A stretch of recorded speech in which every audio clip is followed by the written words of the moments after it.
Capital structure തിയറിയെ രണ്ടായിട്ടാണ് classify ചെയ്യുന്നത്. ഒന്ന് relevant theory, അടുത്തത് ഇർറിലവൻ്റ് തിയറി. ഒരു ഫേമിൻ്റെ ക്യാപിറ്റൽ സ്ട്രക്ചർ ആ ഫേമിൻ്റെ വാല്യൂവിനെ അഫക്റ്റ് ചെയ്താൽ അതിനെ റിലവൻ്റ് തിയറി എന്ന് പറയുന്നു. Capital structure value of the ഫേമിനെ അഫക്റ്റ് ചെയ്യുന്നില്ല എങ്കിൽ ഇർറിലവൻ്റ് തിയറി എന്ന് പറയുന്നു. റിലവൻ്റ് തിയറിയിൽ വരുന്ന രണ്ട് തിയറീസാണ് നെറ്റ് ഇൻകം അപ്രോച്ച് അല്ലെങ്കിൽ NI അപ്രോച്ച്, ട്രഡീഷണൽ അപ്രോച്ചും.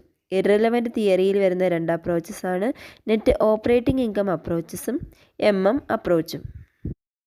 ആദ്യം റിലവൻ്റ് തിയറിയിൽ വരുന്ന നെറ്റ് ഇൻകം അപ്രോച്ച് എന്താണെന്ന് നോക്കാം. നെറ്റ് ഇൻകം അപ്രോച്ചിനെ ഫിക്സഡ് KE തിയറി എന്നും അറിയപ്പെടുന്നു. നെറ്റ് ഇൻകം അപ്രോച്ചിനെ ഫിക്സഡ് KE തിയറി എന്നും അറിയപ്പെടുന്നു. 1959 ഡേവിഡ് ഡ്യൂറാൻ്റ് ആണ് ഈ നെറ്റ് ഇൻകം തിയറി കൊണ്ടുവരുന്നത്. ഈ തിയറിയിൽ പറയുന്നത് ഡെറ്റ് ഒരുപാട് ഉപയോഗിച്ചുകൊണ്ട് ഒരു ഫേമിന് അതിൻ്റെ വാല്യൂ മാക്സിമൈസ് ചെയ്യുകയും overall cost of capital minimise ചെയ്യുകയും ചെയ്യാമെന്നാണ്.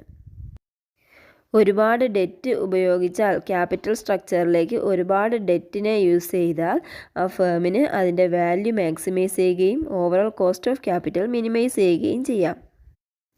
അതായത് ഫിനാൻഷ്യൽ ലിവറേജ് ഇൻക്രീസ് ചെയ്യുന്നതിലൂടെ ഒരു ഫേമിൻ്റെ overall cost of capital decrease ചെയ്യാൻ സഹായിക്കുന്നു എന്നാണ്. ഇതിൻ്റെ ഭാഗമായിട്ട് ഫേമിൻ്റെ വാല്യൂ ഇൻക്രീസ് ആകുന്നു. എന്താണ് financial leverage? Financial leverage refers to the presence of debt in the capital structure. Capital സ്ട്രക്ചറിൽ ഡെറ്റ് ഉപയോഗിക്കുന്നതിനെയാണ് ഫിനാൻഷ്യൽ ലിവറേജ് എന്ന് പറയുന്നത്. എന്നാൽ ഫിനാൻഷ്യൽ ലിവറേജിൻ്റെ കാര്യത്തിൽ നേരെ തിരിച്ചായാലോ? ഫിനാൻഷ്യൽ ലിവറേജ് ഡിക്രീസ് ചെയ്യുകയാണെങ്കിൽ ക്യാപിറ്റലിലെ ഡെറ്റിൻ്റെ അളവും റെഡ്യൂസ് ചെയ്യും.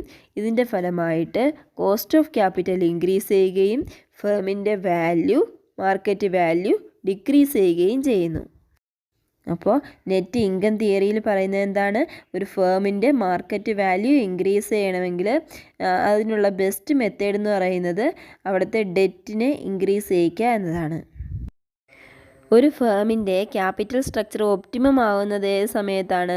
അവിടുത്തെ ഓവറോൾ കോസ്റ്റ് ഓഫ് ക്യാപിറ്റൽ മിനിമവും ആ ഫേമിൻ്റെ വാല്യൂ മാക്സിമവും ആവുന്ന ആ ഒരു പോയിന്റിനെയാണ് ഒപ്റ്റിമം ക്യാപിറ്റൽ സ്ട്രക്ചർ എന്ന് പറയുന്നത്. Value of the firm calculate ചെയ്യുന്ന ഇക്വേഷനാണ് V is equal to E plus D. E means value of equity, D means value of debt. V is equal to E plus D. Market value of equity അത് കാണുന്ന ഇക്വേഷനാണ് E is equal to NI divided by KE. NI means net income,